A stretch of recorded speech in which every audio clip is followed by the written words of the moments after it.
time is the indispensable part of each business which is working with a large amount of data. If you're working with data and one dimension is time, you may need to know how you can analyze the time series. In this tutorial, our focus is on the fundamental and different expressions which you may hear in the realm of time series.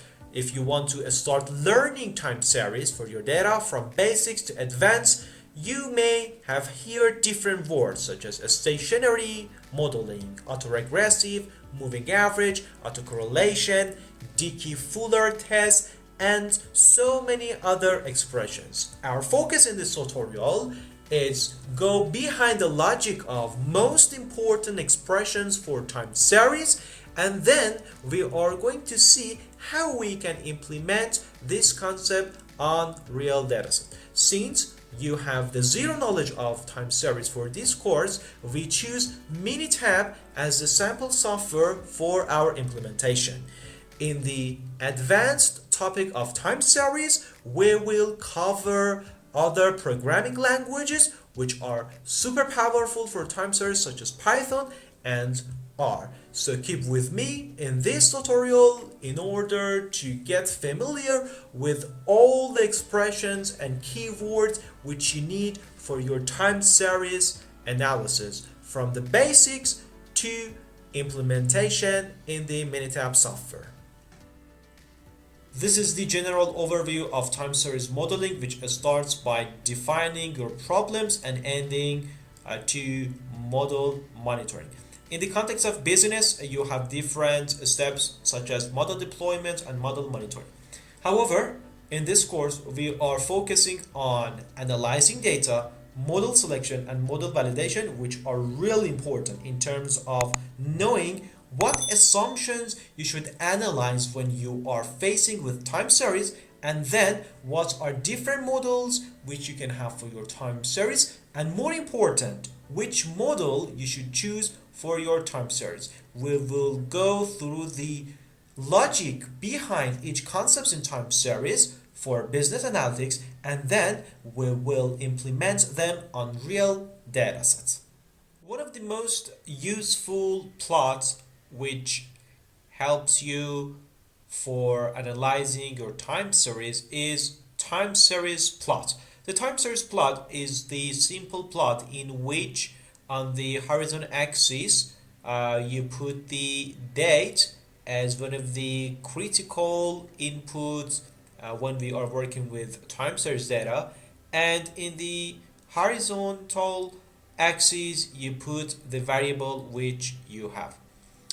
You can use different insight from this plot in terms of looking the trends which you have within your time series. And of course, sometimes as the initial steps of our time series modeling, we use time series plot in order to see whether we have difference in terms of average or variance in our data, which is a really important concept in the time series, and we call it a stationary model, and we will talk later about that concept. So now let's see how we can draw this simple plot in the Minitab software. This is the general overview of the Minitab software. Now we want to see how we can have the time series plot for our data. In order to have the time series plot, we should come to the Stat tab, then in the time series and time series plot. Here, because we want to just draw a time series plot for one variable, I choose the simple, then OK. And here you can choose the column which you want, and that is Y. Then I click on OK. And after that, you can see the time series plot for your data. If you want to have the customized date on the horizontal axis, you can do it by the actually time and a scale here by clicking on the stamp.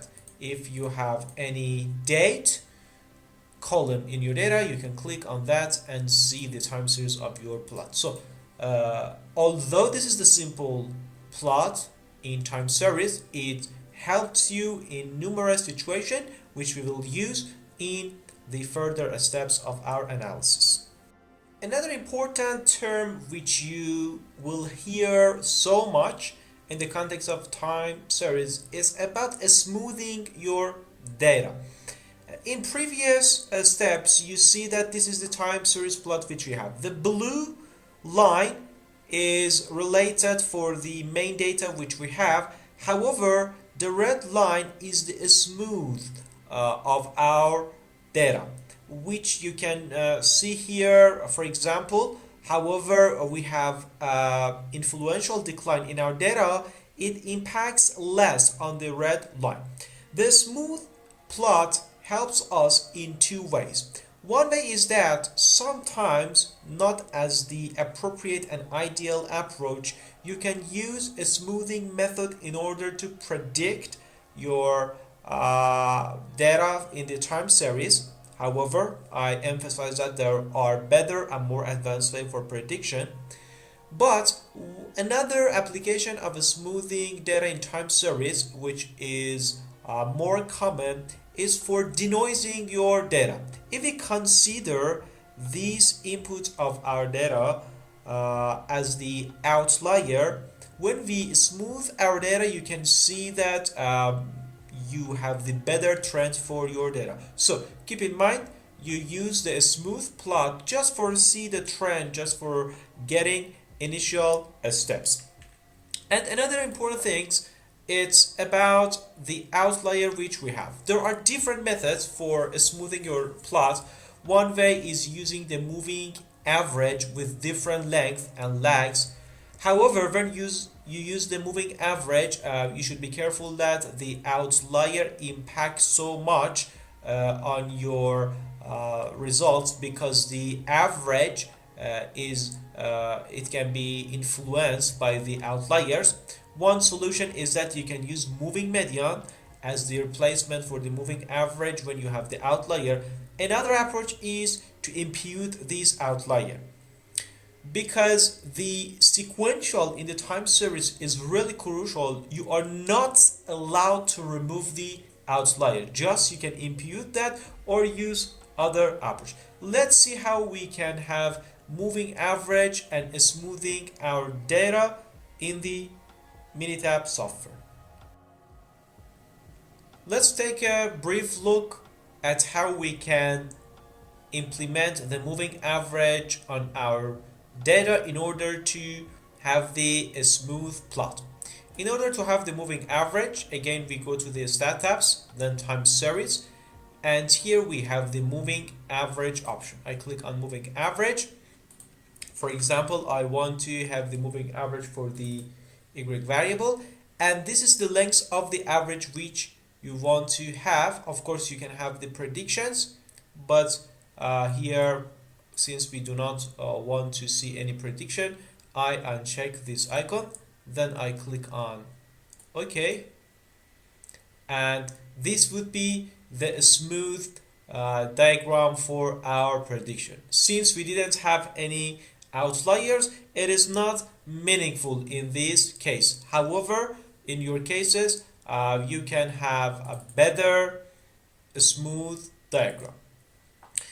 Since we choose the length as 3, as you can see, the first and the beginning of the red line is not from the beginning of the blue part, because the first value would be average of the 3 previous value of that variable, and this is exactly the meaning of the length which you consider on your data. Just we wanted to show you what is a smooth plot, or what are the smoothing methods which you may hear in the context of time series. Let's go through more practical concepts in time series. The next important concepts for the time series is autocorrelation.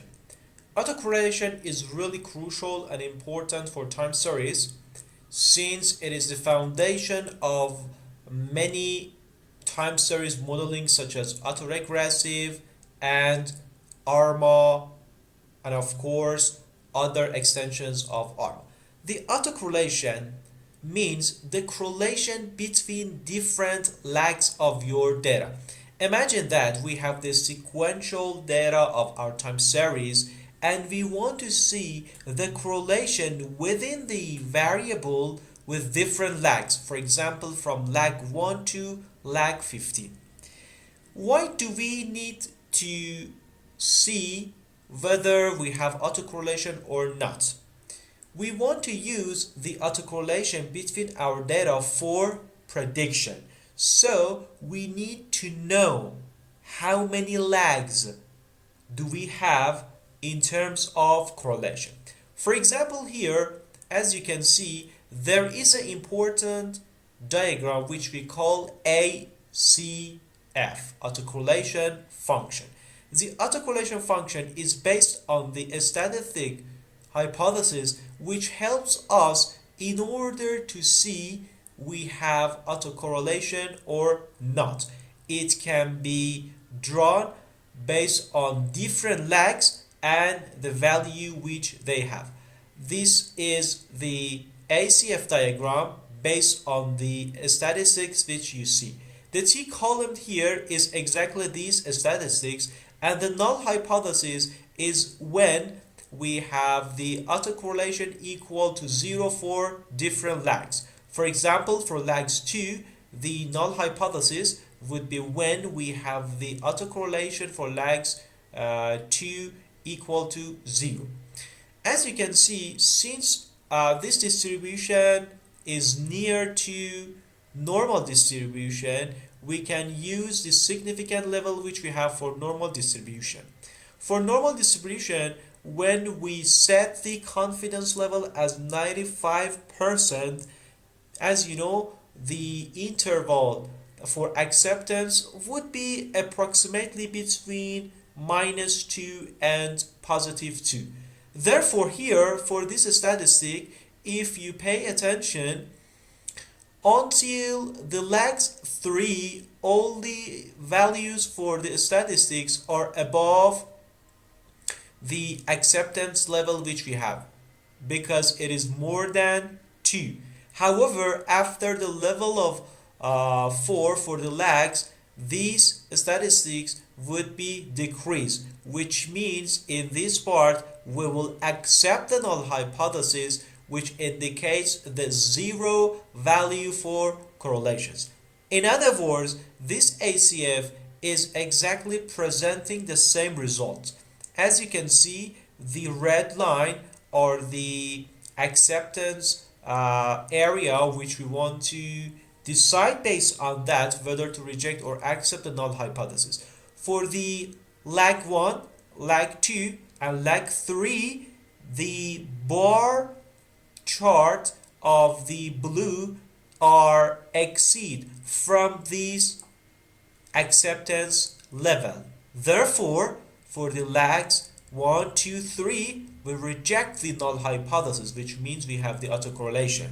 In other words, if we want to model our data based on its previous value, it's better to keep 2 or 3 lags for our data. This is really crucial and important in further steps when we want to learn the autoregressive model. Let's see how we can have all this output in the Minitab.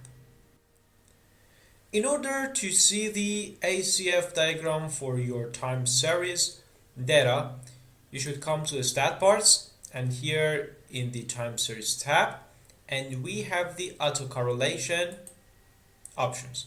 In autocorrelation, first you should figure out which series you want to see its autocorrelation or ACF diagram. Here I want to see, for example, for the value, and here you can choose different lags which you want to see, for example, for the lags. In terms of difference value, which is the main output of the software, you can choose to see one of them in the output or store them in your columns.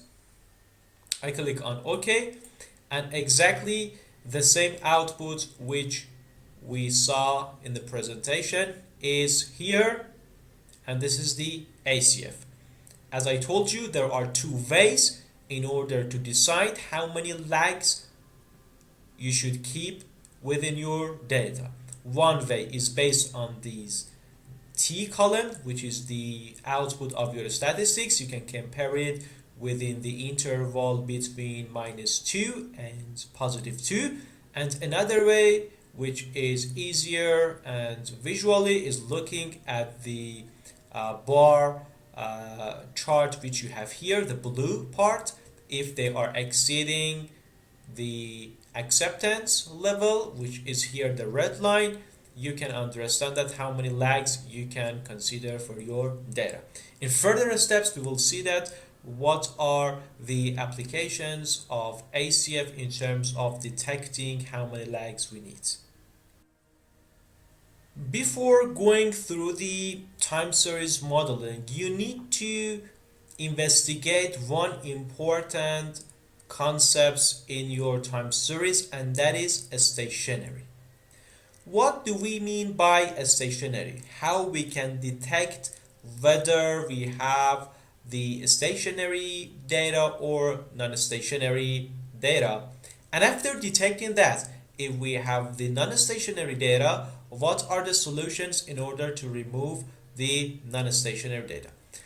First, look at this time series plot of price which we have here. As you can see, in this plot, the average is changing by changing the time which we have. If the statistics criteria such as variance, such as average of our data is changing by the time, it would be more difficult in order to model that time series, because the characteristic of data, which here I mean mean and the variance, is in fluctuation based on the time. So we need to remove this non-stationary condition of our data in order to be more stable.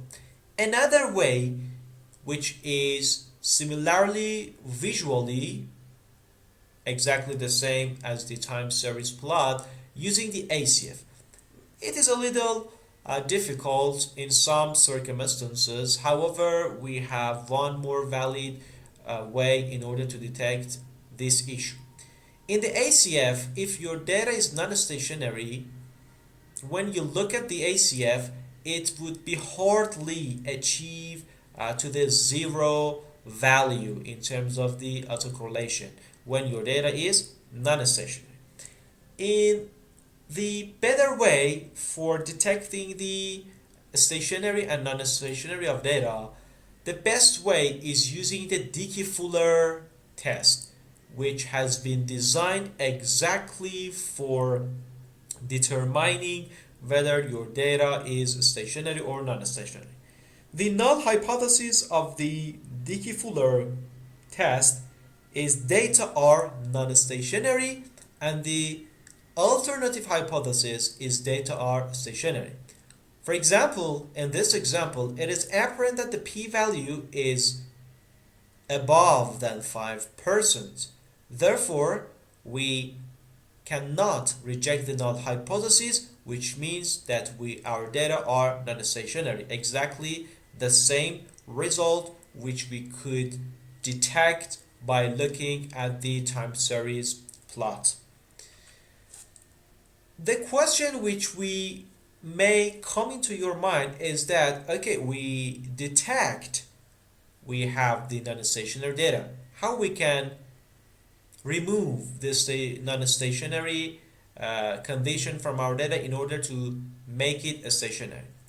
If the source of your non-stationary is because of the changing in average, one way is using differencing method. For example, subtract the values of your variable by the previous lags. For example, in this diagram, after differentiating our data, it is apparent that our visualization for time series plot has been more stabilized, and you can see the consequence result in terms of the ACF, and of course the PACF, which is the partial of autocorrelation function. And after relaunching the augmented Dickey-Fuller test, you can see the p-value would be below than 5%, which means we reject the null hypothesis in the favor of the alternative hypothesis,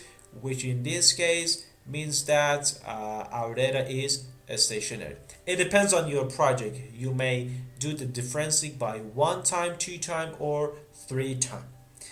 If the source of your non-stationary is because of the variance, the best way is to use different transformation, for example, such as the box cuts, which you may remember from the regression parts. But among the transformation which you have for variance, the most popular one is getting the ln of your diagram. For example, in this example, based on the time, as we go through the time, the variance of the data is not constant. Therefore, we need a transformation.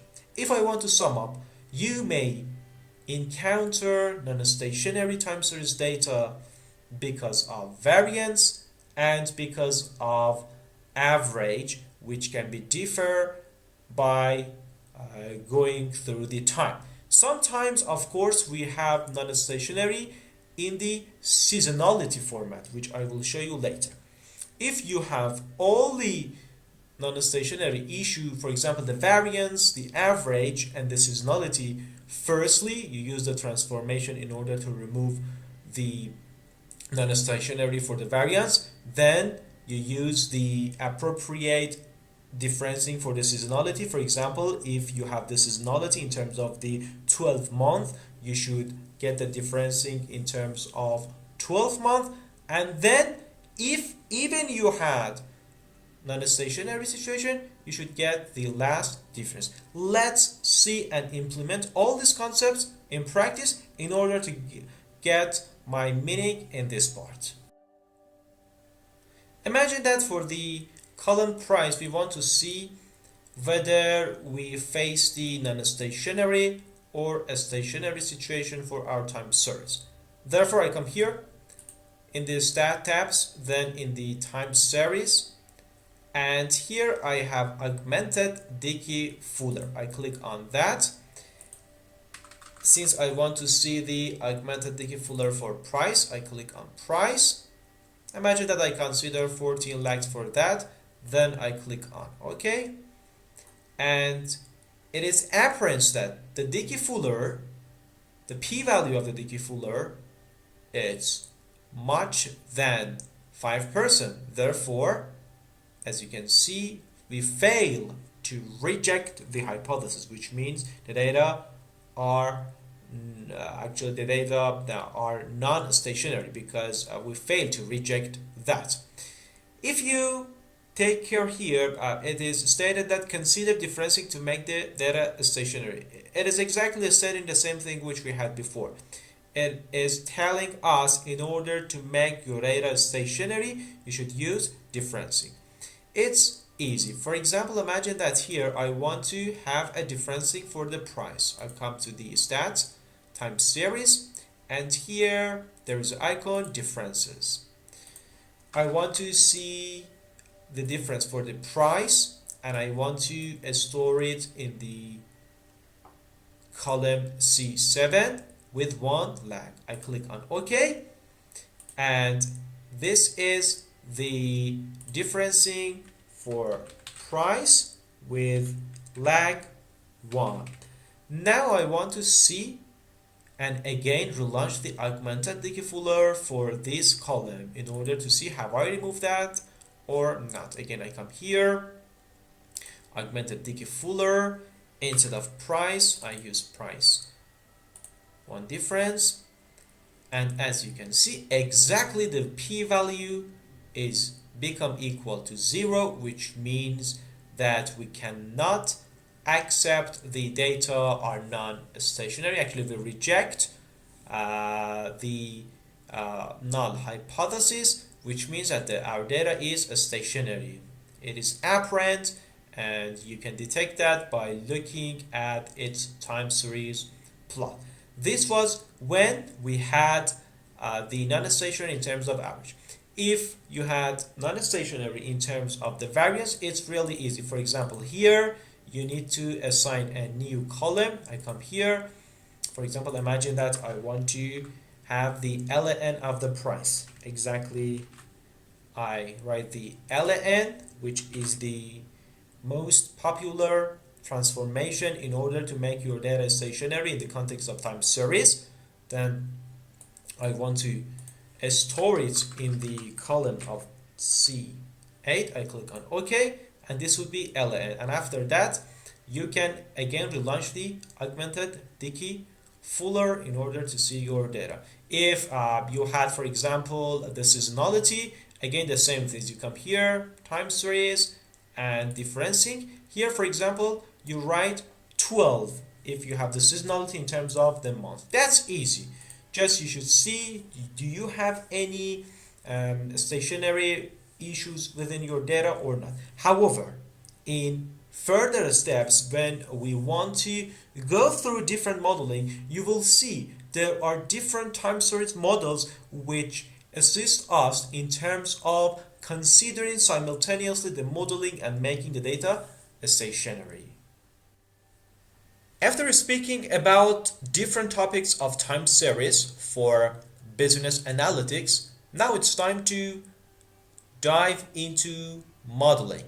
We want to see what are famous modeling for time series. There are numerous modeling for time series. However, in this tutorial, we will cover 5 models from autoregressive to seasonal ARMA. We'll start by autoregressive and moving average, which are the 2 simplest model for time series. And after learning autoregressive and moving average, we will combine these 2 models, which result in ARMA models, and then by adding another parameter for differencing our data, we will get delve into the ARIMA models. And finally, by considering the seasonality component of time series, we will speak about SARIMA model. If you learn these 5 models, you can pretend that you know the fundamental of modeling for time series. However, there are other modeling which are more advanced, such as profit algorithms, such as the deep learning models which you can use for time series or vectorize of extension of these models. But because the focus of this tutorial is on the fundamental of time series for business analytics, we will cover the advanced topic of time series in other videos. Let's start with the autoregressive models. As you can see here, you see the mathematical equation which is for autoregressive. In this part, we will explain the logic behind each model, and then we will see how we can implement each model on our data. When we use autoregressive, and what does it try to model? An autoregressive model describes a time series where the current value of the time series depends linearly on its past. Here we have yt, which is the representative of the current value of our dependent variable, and other terms are the value of y in the past. For example, yt minus 1, yt minus 2.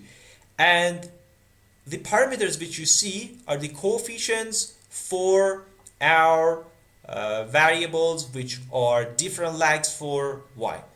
And of course, we consider a white noise in order to see other variables and other factors which we did not conclude in our models.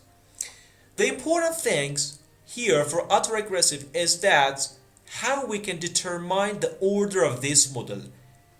Here you see we have the P as the input parameter for autoregressive. The P determines that how many lags are we going to use for our models. There are different methods for determining the appropriate order for your autoregressive models. However, the easiest and the most efficient way is the output of the software, which helps us to compare different models in terms of AIC, BIC, and AIC corrected criteria. If you have followed the tutorial of our regressions, you know that the metrics such as AIC and BIC tries to consider a penalty for our model in terms of adding different variables. Here we use by the purpose of considering which order of P is appropriate for our models. For example, in this example, we consider the parameter P from the value of 1 to 4. For example, here, when the P is equal to 1, it means that we want to consider 1 lag of our data. When the P is equal to 2, it means we want to consider 2 lag of our variable, and the same analysis until 4. Keep in mind, I will explain that what is the Q in the moving average models. Based on modeling, a different criteria has been calculated, and as you can see, the best model with minimum AIC is when we consider 1 lag of our data. After modeling of our data, we have the LGUM box for the residuals. Here, for example, you see that the p-value when we have 12 lags is more than 5%, which we consider for the 95% of significant level, which indicates that we accept our null hypothesis. And the null hypothesis in this hypothesis test is that our residuals autocorrelation are equal to 0. When the correlation of our residual are equal to 0, it means that we have fitted a good model for our time series. And after modeling, you can have different predictions for your data. For example, here for data 46, 47, and 48, we have predictions based on the models which we had. This was the simple interpretation and explanation for the autoregressive models. Now let's go through the Minitab and see how we can implement autoregressive as quick as possible on our data. This is the environment of the Minitab software. We have a sample data in which we are going to model the X variable using the autoregressive model. Before doing that, let's see the time series plot of this variable, and then I conduct a Dickey-Fuller hypothesis in order to see the status of our data in terms of stationary. So to do that, we come here and time series, and then we click on time series plot in order to see the plot of our data. Then I click on simple, and here I choose the variable X. Then I click on OK, and as you can see, this is the plot of our data. After that, in order to see the stationary of our data, we come here, and then from the augmented Dickey-Fuller, we choose that, and we want to see for the series X, and the lag is 9 enough, and then I click on OK. And based on the augmented Dickey-Fuller test, since we have the p-value below than 5%, we reject the null hypothesis, which where our data are non-stationary. So our data are stationary, and now it's time to model our data. In order to model our data and see which orders are appropriate for autoregressive, we come here in time series and we have a choice forecast with best ARIMA model. We click on ARIMA model. Here we choose our series, which is X, and autoregressive order P. We want to see the change for our autoregressive from 0 to 4. However, we don't want to see any change for our Q. And then we want to have 3 steps ahead of prediction for our data. So let's see that in terms of the storage, we have these columns if you want to see on your data, and then see the results which we have. For example, here I want to see the model selection, the forecast, the algebra box for our residuals which we had in slides. So I click on OK, and then here I click on OK, and this is the output of our model. The first and important table which you see here is in terms of the order of your autoregressive. And since our default for selecting the best model was based on AIC, let me show you again.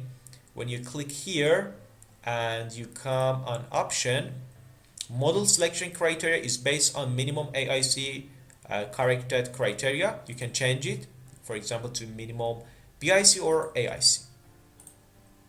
And the model which you have here as the best model is when we have 1 lag for our autoregressive. And let's see other parameters. Here, for example, we have the algebra box for the residuals. Since the p-value for different lags, 12 lags, 24 lags, are more than 5%, we accept the null hypothesis, which is representative of that our residuals autocorrelations are equal to 0, and it indicates that we have a good model. Furthermore, here we have the forecast for a different time period which we have. Since we choose to see 3 steps of prediction for our data, here we have 3 steps, and of course we have the lower and upper based on our confidence interval. So that's it. Autoregressive is a simple model, and it's not necessary to get confused in terms of which order you want to choose. The software as the first output will help you in terms of choosing the best parameter for your orders. Now it's time to see the second model, which is moving average. The second and simple model for modeling the time series is moving average after autoregressive. Here there is also a parameter which you should determine for your models, and I will tell you what is exactly the Q. The moving average model describes a time series where the current value of our variable, which you can see here is y in the period of t, based on the past white noise terms. In the autoregressive, we model the variables based on the past value of the variable itself. However, here we will model based on the white noise of our models. Similarly, we should detect the appropriate number for our Q, which is the number of residuals that we aim to keep in our models. And of course, we can have the predictions based on the model which we develop on our data. After moving average, we will go through the ARMA, which is the combination of moving average and autoregressive, and tries to use both strengths of these models. That's why we recommend to choose the combination of moving average and autoregressive rather than using it separately. But we are forced to go through the tutorial step by step, and we didn't have any choice to explain the moving average and autoregressive and then go through the combination of these two models. So let's take a quick look at implementing the moving average of our data in Minitab. Again, we work on a data which we had for autoregressive models. In order to implement the moving average, we go to the Stat tabs and Time Series and Forecast with Best ARMA Model. Then we click on that and we choose the series which we have. Here we want to choose the moving average order. For example, from 0 to 4. We put the autoregressive both from and to equal to 0, since we do not have any order from our autoregressive. Then I want to see the 3 steps ahead of prediction, and I click on OK. That's easy. Here we have the output of our model. For example, in this data, we have the Q equal to 1 as the best model for our moving average. We also have the Elgin box for the residuals, which you see that all the values are upper than 5%. And finally, you can see the 3 predictions and forecasting which you had for your data based on the moving average which you had. Let's see the combination of moving average and autoregressive. The ARMA model, autoregressive moving average, tries to combine both AR and MA components.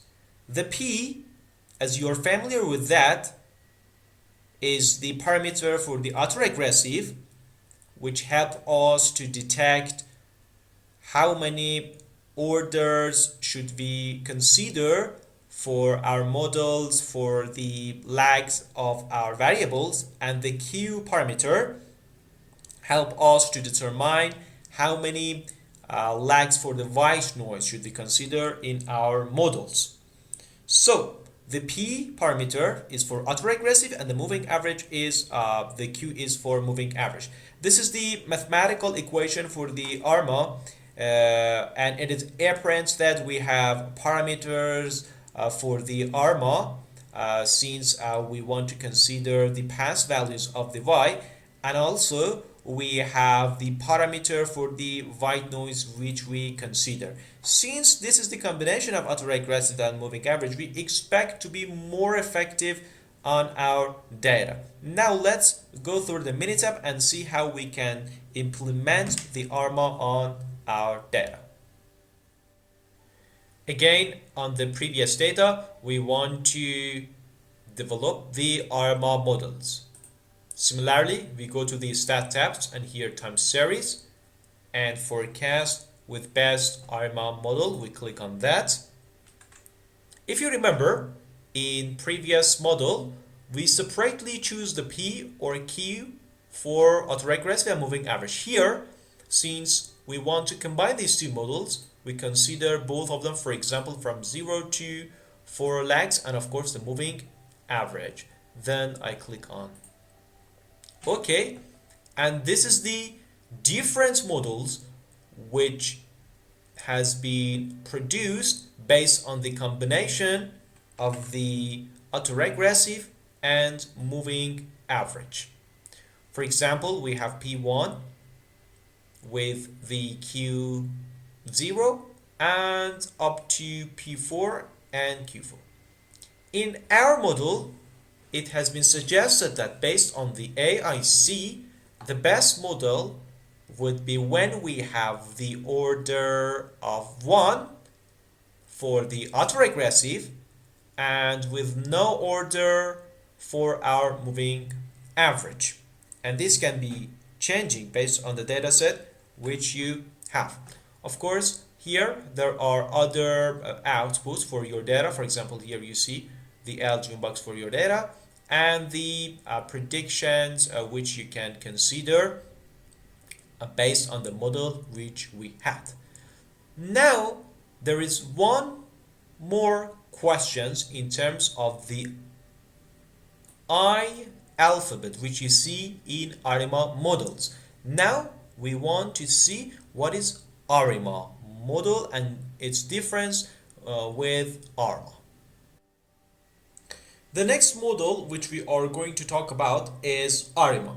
ARIMA extends ARMA by adding differencing to make the time series stationary, which is necessary for the model which we have the issue of non-stationary.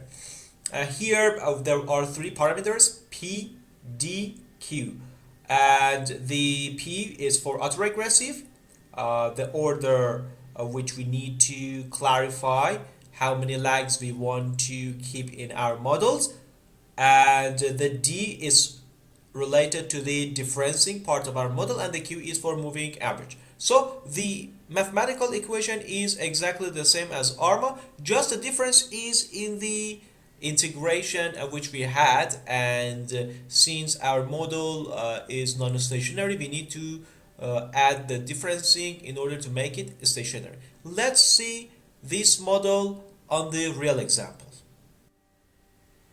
We want to apply the ARIMA model on the column C3.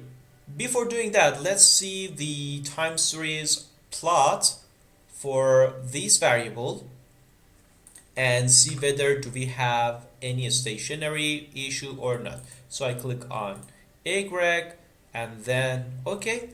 And here it is apparent we have the issue of non-stationary in terms of the variance for our data. So one solution for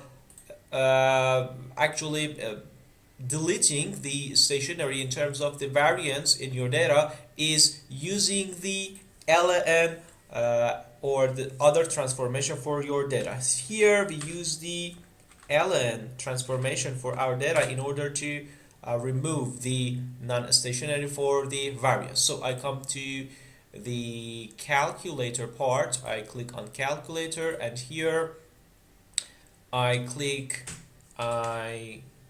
write the ln, then I want to have the ln of my variable and I want to store it in C4. I click on OK, and after doing that, let's do the Dickey-Fuller test in order to see whether we have any non-stationary issue in terms of the average for our data. So I come here, I click on augmented Dickey-Fuller for my data, then I click on ln and then OK. Here, based on the output which you see, the p-value is more than 5% and we failed to reject the null hypothesis. So our data is non-stationary. Now we can conclude that if we want to use the ARMA model, we should have a differencing inherent to the model. So it's better to choose the ARIMA model, which has the differencing as the extra parameters within it. I come to the stats and time series, forecast with best ARMA model. This is the tab, and I want to apply the ARIMA on my C4 column. In terms of differencing, I choose one differencing. In terms of autoregressive, I want to see different order of P from 0 to 4, and exactly the same things for moving average. Other options would be the same as we had in previous. Here is the output of our data. As you can see, the best model in terms of the AIC would be when we have one differencing and of course one order for moving average. And here we have other statistics, for example the LGM box for the residuals, and of course we have the forecasting which we had for our data. Since we choose 3 prediction steps ahead, we have for 3 of our observation in order to predict.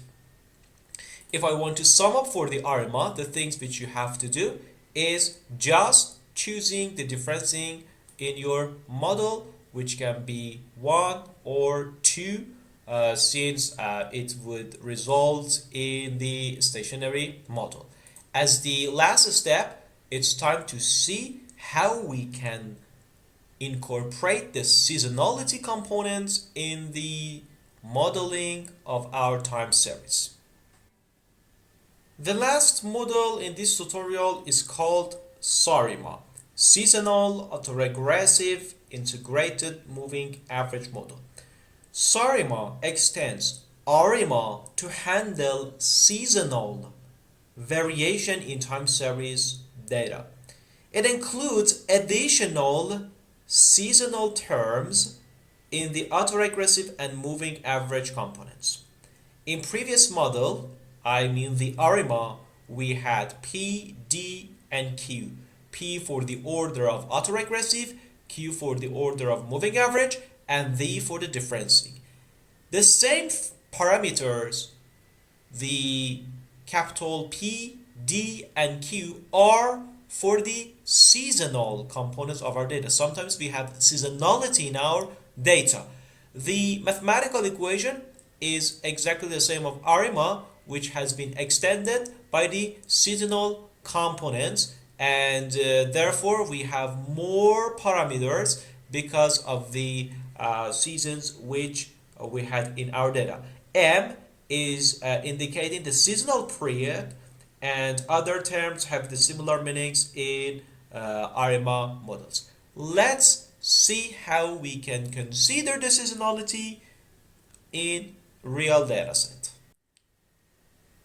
Let's see how we can implement the SARIMA on our data set. Before doing that, we need to see the time series plot for our data. So I click on OK, and here I want to see the variable y, and this would be the diagram, the time series plus of our y. It is apparent that we have non-stationary data and we have a similar component for seasonality. Let's do the Dickey-Fuller test in order to be sure in terms of the stationary of our model. Then I click on OK, and yes, exactly, it confirms that we need differencing for our data.